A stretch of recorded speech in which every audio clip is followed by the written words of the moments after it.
All right, so I was right. After taking out the seal for the fender, there is one more screw right there that has to come off. So I'm gonna reach in there with my electric ratchet, get that out, and then the fender should be ready to come off. All right, and there you go. Got it off. As you can see, completely rotten behind the head guard, as with all 9th gens. There's the bolt that I broke.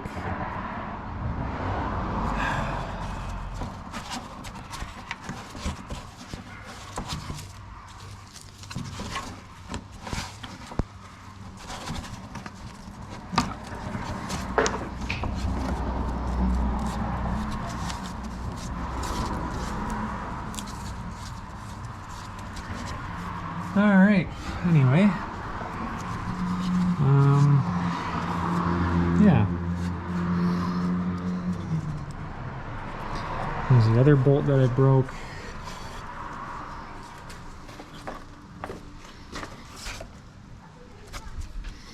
There's the damaged fender bracket there. Gonna hammer that out. Thankfully it's a pretty pliable piece of steel. And then we're gonna try and get this fender on, but maybe that's after lunch. I'm a little hangry right now. Okay, so this is where we're at so far. There's a lot more rust repair than I initially had planned on, such as now there's a hole in my left rocker panel, which is really nice. That was a fun surprise. Yeah, and then of course all this lovely rust down here that I'm gonna have to fix. But I got the fender hung, I got the headlight fitted, fits okay. Had to fight it a little bit. But yeah, my neighbor Matt came over, helped me drill out those broken bolts. So we retapped the mounting holes. Now we can put bolts in there. And yeah, the gap is okay for what it is. This is an aftermarket fender. And I don't have this middle screw in, mostly because I don't have a screw to put in. But I think it looks okay for what it's worth. Then we can get it painted. But for now, it's got to come back off so I can keep sanding and then hopefully get like some sort of primer on that bare metal today. Debatable at this point because it's 5:30 almost and I still got to clean up. But yeah, I think this is where I'm going to end it for now. This front bracket was really giving me a hard time. Had to use my old bracing pads to get it hammered back straight and true. Put this absorber back. But yeah, it definitely looks a lot better than it did. And I have a functioning headlight now in that place, so that's nice. Still don't know what's going on with my fog lights. I wasn't really able to address that today, unfortunately. But I'm glad I got something done today. Yeah. So we'll continue this in another part. Enjoy your long weekend. Okay. So we return a few weeks later. I sanded what I could off. Obviously, you know, there's still some stuff that I couldn't get, but I've got it soaking in pour 15 right now. Metal prep.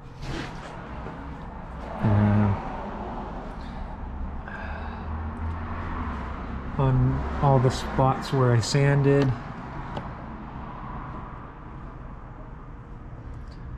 And I'll be rinsing that off shortly.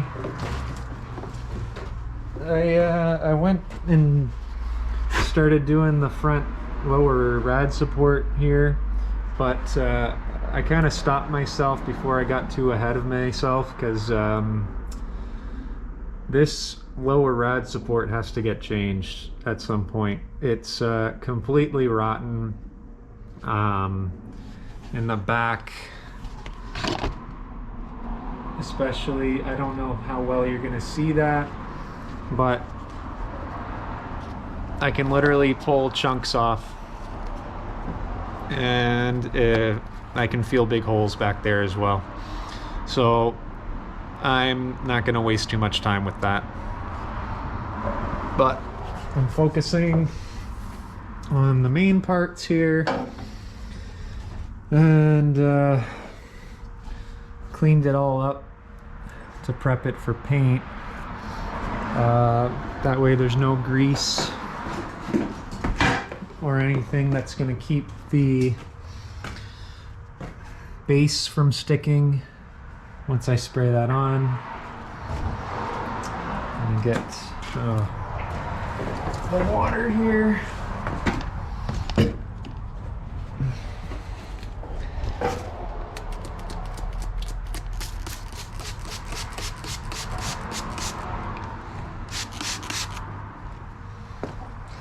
And start rinsing.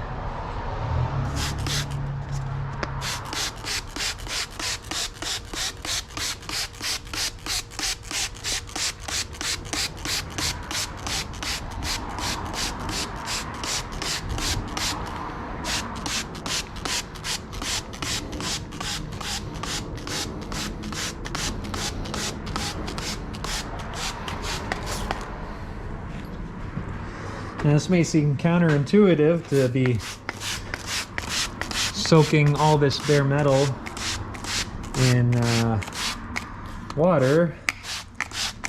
However,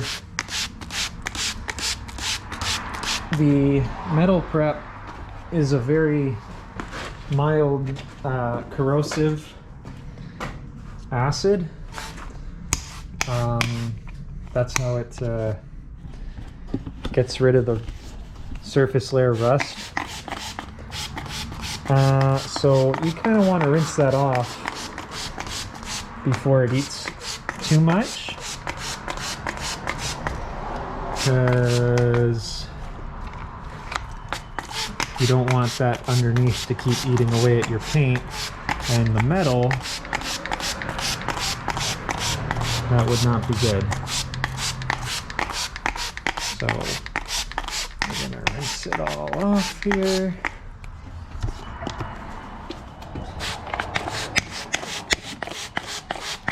With some water.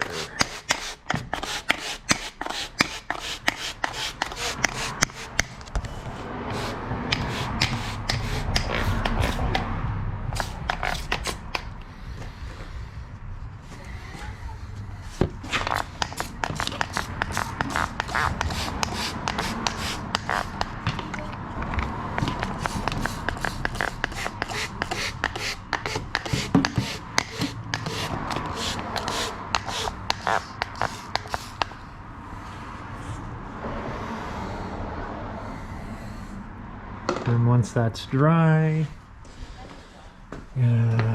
oh, where did I put it?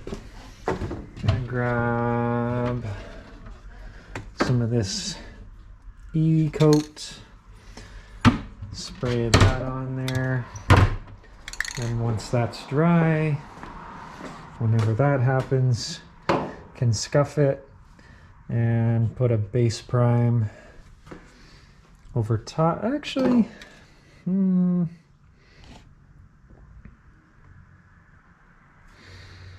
Yeah, maybe I should put a primer over that. Just to be sure. I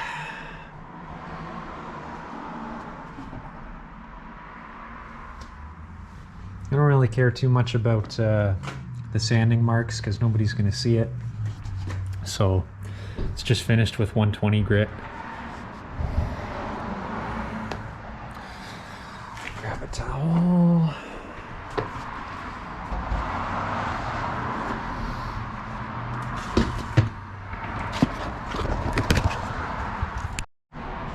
Okay, now that it's wiped off, I'm gonna go in with the Easy Coat. This is an olive color to kind of simulate the original Toyota primer color.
Okay.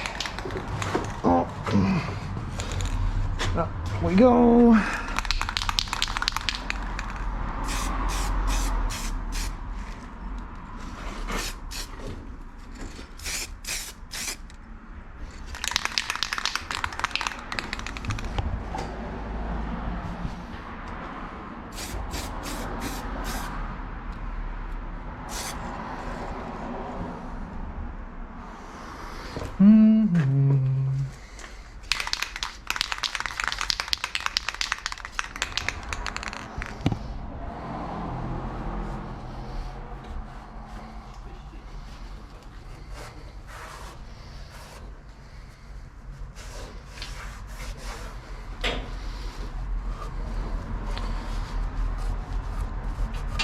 Okay.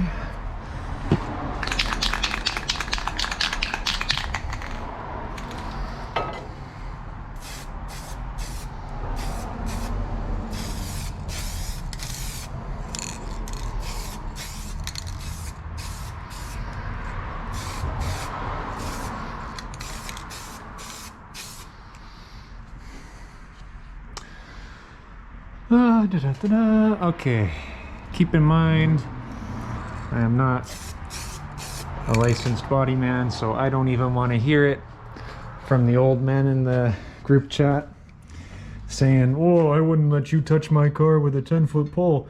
I don't want to touch your car. I don't want to touch your car. I barely even want to touch my car right now, honestly. This is brutal, but it has to be done. This car is literally going to fall apart otherwise. So, okay, now that everything's kind of covered in a nice little coat, I'm gonna let that dry. And then we're gonna go in with a second coat and hopefully completely cover the bare metal so that nothing is showing. Because that's the last thing I want, is for this to come back in like 2 months.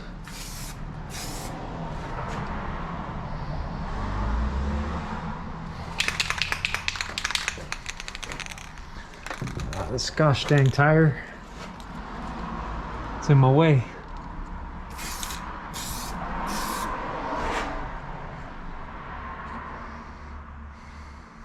That's a little better.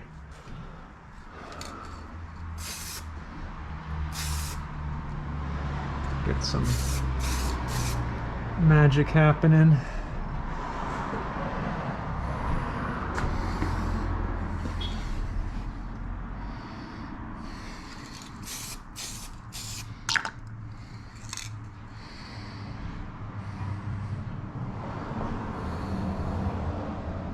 Okay, so I'm gonna let that dry, and then we'll come back and I'll do a second coat in like 10 minutes or so.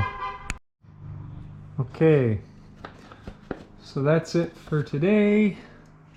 Just wanted to show you guys kind of a underneath view of what's going on here. So we got the E-coat going all around here where I sanded, and then underneath, that's what it looks like, pretty shit. And then up at the front, pretty poo-poo. Yeah. See if I can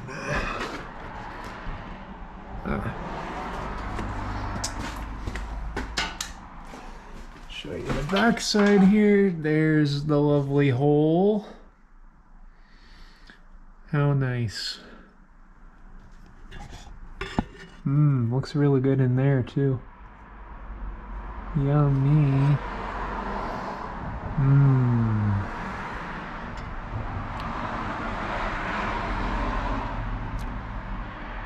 Oh yeah, I love my car so much. No, I don't. Nope. Nope.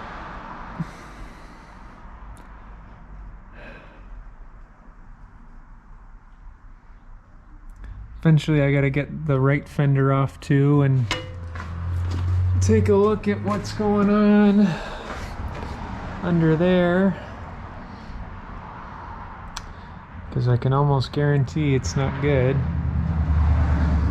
And then at some point this rocker situation is gonna have to get addressed.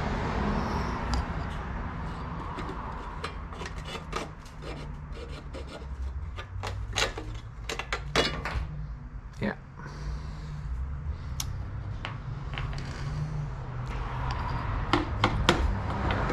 Looking pretty brutal, you know. But oh well, that's Canada. Why I still live here, I don't know. But anyway, next video part to this will be when I get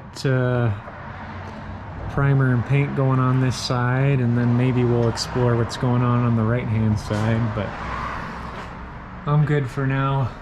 I'm gonna go barbecue some corn.